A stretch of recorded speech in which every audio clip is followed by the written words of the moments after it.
Hello folks, the old sergeant here. Today's recording is about the day of wrath scenario. Schools targeted for terrorist attack. The other day I was watching news clips when I saw the reports of massive unrest and high fatality numbers in Iran. Then I had a realization that terrified the crap out of me and filled me with intense foreboding. Behind the scenes and out of sight of the Trump-hating Western media, the United States has been working to take the Iranian government down. The Trump administration has been performing foreign policy far differently and much more effectively than his predecessors. The president is rewriting the book on diplomacy as the old experts run to the media to explain how horrible this is and that no good can come of it. But we see that only Trump could talk to North Korea's Kim Jong-un. The Korean conflict may come to an end in the most positive way possible. The Trump administration sees a problem and fixes it. No more status quo appeasement. With Iran being the major source of terrorism and general instability around the world, and with their theocracy's belief that for the rise of the 12th Imam, a religious figure that has been compared to the Christian Antichrist, the world must be set afire. The Iranian leadership does not care if the destruction of Iran is necessary to accomplish that goal. The Trump administration is trying to take down the theocracy and turn Iran over to the Persian people without the world being engulfed in war.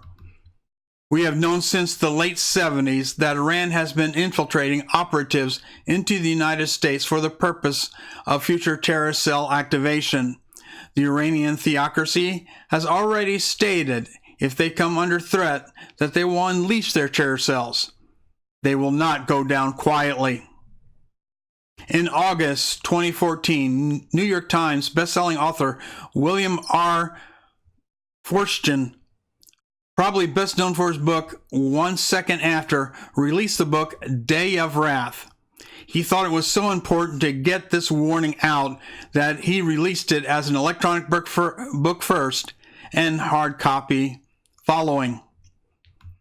As described on Amazon.com, the book Forstchen imagines a horrifying scenario where, in the course of one day, the terrorist group ISIS carries out massacres in schools and on highways across the United States.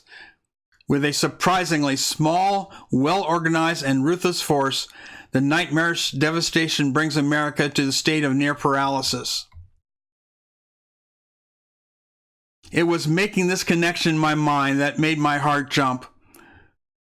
I am calling the Day of Wrath scenario a real thing and an imminent danger and present danger. There have been reports of Middle Eastern men surveilling our schools, bus routes, and children loading and unloading locations. They are getting jobs as school bus drivers, janitors, and other positions that will allow access to numerous children. Other reports are smashed due to see something, say something, if you say something, you're a bigot mindset of Democratic bureaucrats. And of course, these men can be completely innocent, sitting in the cars watching our schools.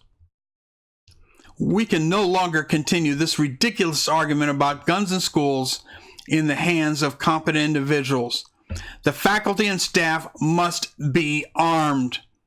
We are not talking about arming old Mrs. Anderson that can be knocked over by the recoil of a squirt gun. We are talking about trained individuals. America's schools are in a high-threat situation where we either protect our children or we don't. We are out of time, and we must act now. Here are some steps that must be taken with immediate authorizing legislation. Number 1, all faculty that are former members of the armed forces or police must start carrying both concealed and unconcealed immediately.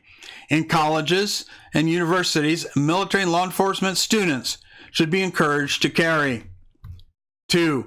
Military and police veterans need to be hired or allowed to volunteer to be put into the schools as soon as possible. 3.